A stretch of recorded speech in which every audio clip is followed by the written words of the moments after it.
Hello student, welcome to Atul education. तो friend, आज की वीडियो में हम लोग इंग्लिश के पेपर के लिए गाइडलाइन देखेंगे कि कैसे आपको इंग्लिश का पेपर प्रेजेंट करना है और कैसे लिखने पर आपको मार्क्स मिलता है। यदि आप इंग्लिश के पेपर के अंदर कुछ चीज़ें यदि आप अपने मन से लिखते हो तो क्या उसके मार्क्स मिलेंगे या नहीं मिलेंगे, पूरा इस गाइडलाइन के अंदर हम लोग देखने वाले हैं। तो ये गाइडलाइन कहाँ से मिला है तो मैं आपको बता देता हूँ। ये जो मॉडल आंसर पेपर आता है, मतलब आप जो एग्ज़ाम देते हो, एग्ज़ाम देने के बाद पेपर चेक करने के लिए जो आंसर शीट आता है, तो उसके अंदर प्रॉपर गाइडलाइन लिखा हुआ रहता है कि किसके ऊपर आपको मार्क्स देना चाहिए और किसके ऊपर आपको मार्क्स नहीं देना चाहिए। तो इससे हम लोग को पता चल जाएगा कि आपको किस तरीके से पेपर लिखना है और कौन से आंसर पे आपको मार्क्स मिलेगा और कौन से आंसर पे आपको मार्क्स नहीं मिलेगा। तो चलो हम लोग स्टार्ट करते हैं। ये लास्ट ईयर के पेपर का मॉडल पेपर है जिसके अंदर प्रॉपर गाइडलाइन लिखा हुआ है पेपर लिखने से रिगार्डिंग।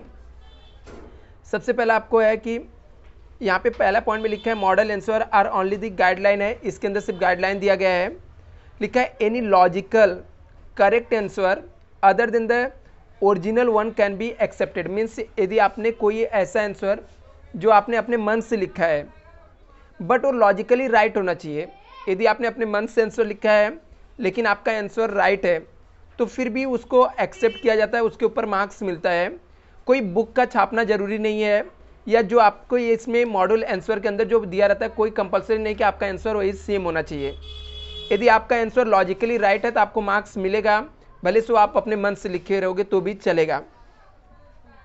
थर्ड पॉइंट में लिखा है through the reading of the text book is the must. बोलता है टेक्स्ट बुक रीड करके चेक करना है proper. Block marking is not allowed. बोलता है जिससे हम लोग ने पेपर चेक करते समय पूरे क्वेश्चन का एक ही मार्क्स दे दिया, ऐसा अलाउड नहीं है। आपको हर एक क्वेश्चन पे हर एक पॉइंट पे एक एक मार्क्स देना पड़ेगा। आगे यहाँ पे activity written in the complete sense should be accepted for the assessment. बोलता है जो रिटन, जो हम लोग को रिटन के लिए आता है, एक्टिविटी रिटन आता है जिसमें आपको बोला जाता है मूवी के ऊपर लिखना है, डायलॉग लिखना है या ऐसे लेटर टाइप लिखने के लिए आता है।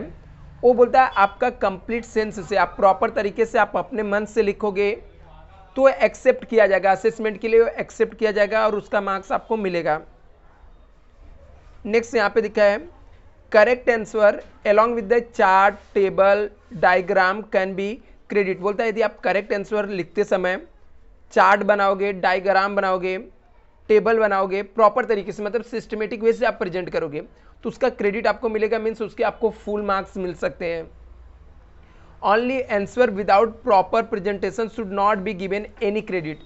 यदि आपने आंसर लिखा जिसके अंदर डायग्राम बोला गया, आपने डायग्राम नहीं बनाया है तो उसका कोई भी मार्क्स नहीं मिलेगा। जो पूछा गया है वो आप यदि प्रॉपर फॉर्मेट में बनाओगे तो आपको फुल मार्क्स उसके मिल जाते हैं। जो क्वेश्चन यहाँ पे 7 पॉइंट में क्या लिखा है, activity related to MCQ types हो गया, filling the blanks and complete the sentence should be answer in the full sentence.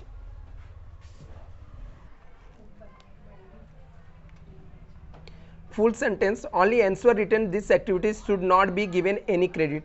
Means क्या, आपको जो ऑब्जेक्टिव टाइप्स के क्वेश्चन रहेंगे उसमें आपको फिलिंग द ब्लैंक्स हो गया, एमसीक्यू हो गया, आपको क्वेश्चन लिखना है तो आपको एमसीक्यू टाइप्स क्वेश्चन जो रहेंगे, फिलिंग द ब्लैंक्स टाइप्स के जो क्वेश्चन रहेंगे, इसके अंदर आपको उस सेंटेंस को लिखकर ही आपको क्या करना है, इसको लिखना है।